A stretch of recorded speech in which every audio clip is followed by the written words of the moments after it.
So dito po mga kasama ay ito po, hindi po natin masusukat ito kung ilan yung voltage output o ng hindi po natin masusukat kung ilan po yung voltage output mga kasama ng feedback natin. Kasi po, ito pong CPU natin ay siya po ngayon ang nag-provide ng feedback dito sa ating IC. Okay? So, ngayon po mga kasama, kapag ka mayroon na po tayong feedback, therefore, ang last pin na kailangan po natin i-check, ito po ay lagi pong ganon, may pattern ito. So, is yung P good. Ang P good po natin mga kasama, kapag okay na po yung output natin, automatically, yung P good natin, itong 3 volts na to ay tatawid po siya dito. Habang hindi po okay yung ating output mga kasama, ito pong P good natin ay nananatiling grounded. So inside nitong IC natin, itong P good natin mga kasama ay nananatili yang grounded.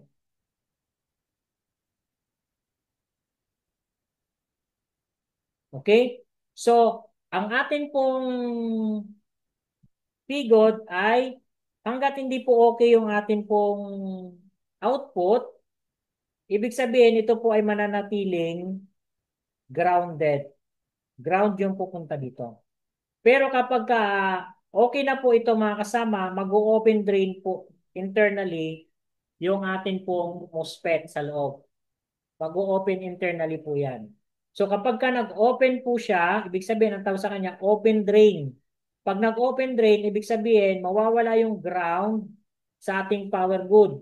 Ang papalit po sa kanya ay yung 3 volts pupunta roon sa ating kasunod na sequence. At ang kasunod na sequence natin mga kasama, kung titingnan po natin sa kasunod na sequence, yun po ay papasok na tayo sa CPU core. Okay? May tanong po ba kayo dito mga kasama? So, Jazz, Yes po. hello, narinig niyo po ako. Apo, apo. So, Jazz, ano po ba yung technique? Kasi sa dami ng design ng motherboard, ano po ang pinakamadaling paraan para malaman yung isang circuit ay supply sa PCH, supply sa CPU na hindi gumagamit ng schematic diagram? Okay. So, yun ang gusto mong malaman. Yes Sige po. po. Pagbibigyan kita ay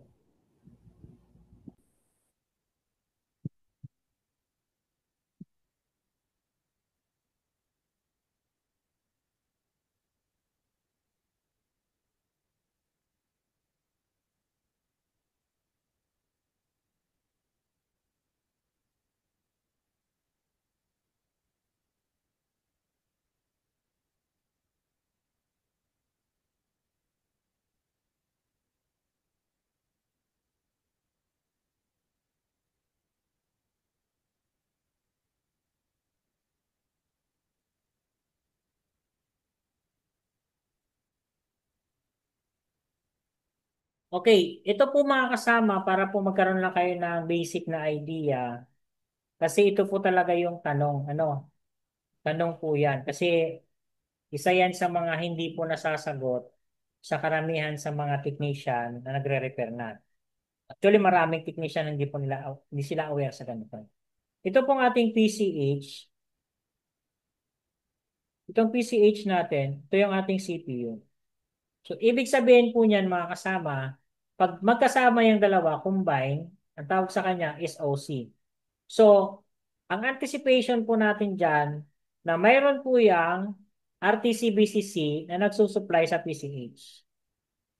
Okay? Mayroon din po yung BCC-DSW na nagsusupply din sa PCH. Mayroon po yung 1.05 volts na nagsusupply sa PCH at saka sa CPU. At mayroon po yung 1.2 volts BDDQ na nagsusupply sa CPU. At mayroon siyang CPU core na nagsusupply lang sa CPU. At merong graphics 4 na nagsusupply lang din sa CPU. So yun po yung mga voltages na yan mga kasama ay requirements po yan ng CPU para siya po ay magkaroon ng functional. Para siya po ay maging 100% functional. Okay? Ngayon, ito po mga kasama yung tinatawag nating confirmation. Power confirmation. Ang power confirmation po natin mga kasama, kapag nagkaroon po tayo ng system power okay, indication po yan na mayroon po tayong CPU core at saka GFX core. Supply. Ibig sabihin, confirmation yan na mayroon tayong CPU supply at saka graphic supply. Okay? Ito naman mga kasama, confirmation po yung PSH power okay na kumpleto yung suspend voltages natin. Ang deep power okay mga kasama, yan po ay confirmation kasama yung RSM reset. Confirmation po yan mga kasama na okay po yung ating always voltages.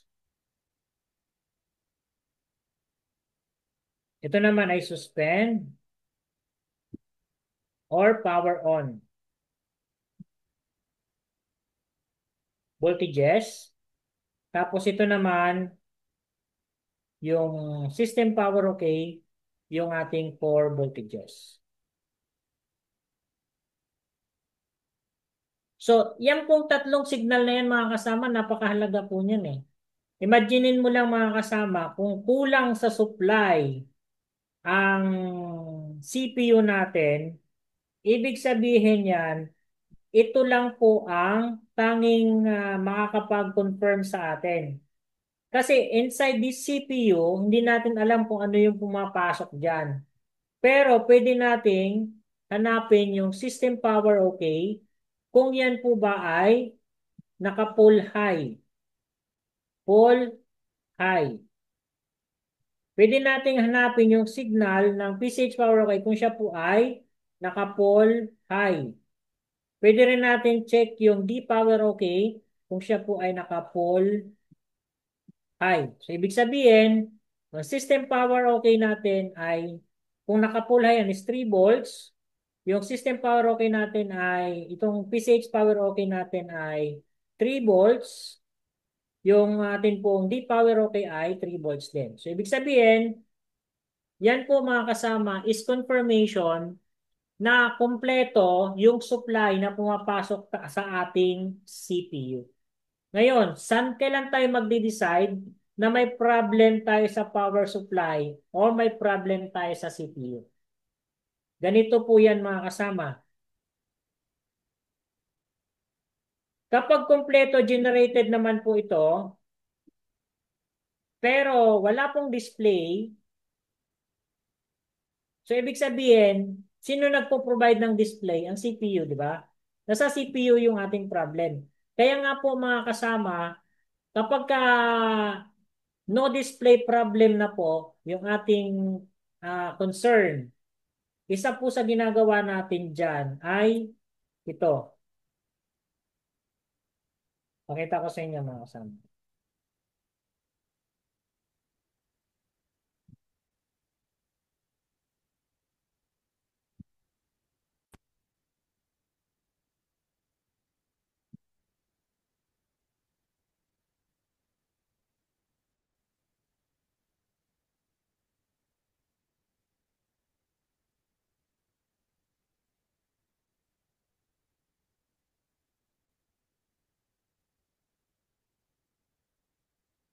Okay, isa po sa concern natin pag wala tayong ano, ito.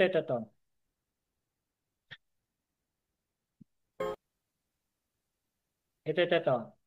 No power, no display to. Narinig niyo po ba? Ito po. Ito po mga kasama, yung clue ha.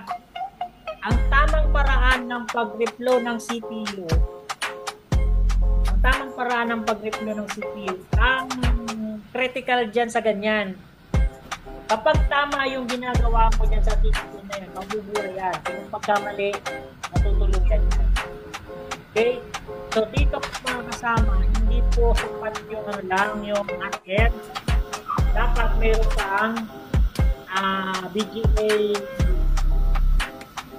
IR. BGA IR. Yung pang-ilalim. Kasi maaari po kasing matutong yan.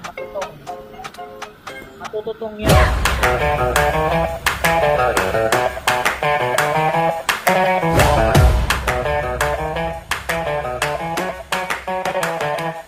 Okay, yan lang mga pinakamura machine. Nasa 11,000. Okay? So after po natin mga kasama na repair, ito, pagkatapos lang noon, kasi ito po kasi ay sobrang high-end, napaka-high-end nitong laptop na to. Ito ay Ryzen 9. Napakamahal nitong laptop na to, Ryzen 9. So ganun lang po yung ginawa natin mga kasama, na buhay na po yung laptop. Considering ang missing signals nito ay system power okay. May missing power, system power okay to. So ibig sabihin mga kasama, wala siyang CPU core voltages. Okay? So, dito po mga kasama, yan ang ginawa ko. Siningil ko na siya ng 12,000. 12,000 po ang singil ko dito. Yung boss ko ay hati kami. So, 6,000 lang akin, 6,000 kanya. Okay? So, sa shop nito ay it's either 40% ako or 50%. Depende. Pagka online ko, 50% ako. Pero pagka sa shop, 40% lang ako. Okay? So, ganun po yan mga kasama. Pero hindi mo to basta-basta mabubuhay nang hindi po tama yung pagre-reflow mo. Kasi pagka hilaw, pagka mainit yung kalahati, mainit yung malamig yung kalahati, maaari pong mag-cause pa yan ng additional lost contact sa CPU.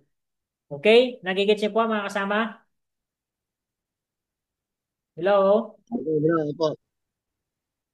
Okay. So, yan na po yan Yes, mga. sir. Okay?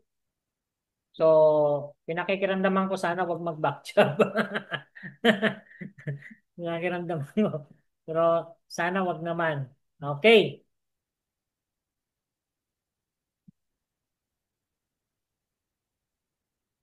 Okay, alas 10 na pala tayo.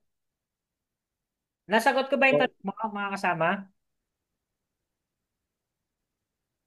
Sila po. Bradjas, Apo, kung apo. hindi ako nagkakamali, Bradjas, ang tanong niya, paano niya malalaman na ayun ay supply ng PCH na hindi kung na walang kung walang schematic. Baka ang ano niya, ano ba yun sa coil siguro. Okay, ito po yung Yung supply. malapit sa PCH, di ba yung malapit na yung Ang coil na supply malapit. ng PCH, mga kasama, RTC-BCC, supply yan sa PCH. Ano po? Tatandaan niyo po, saan po ba galing yan? Sa CMOS battery.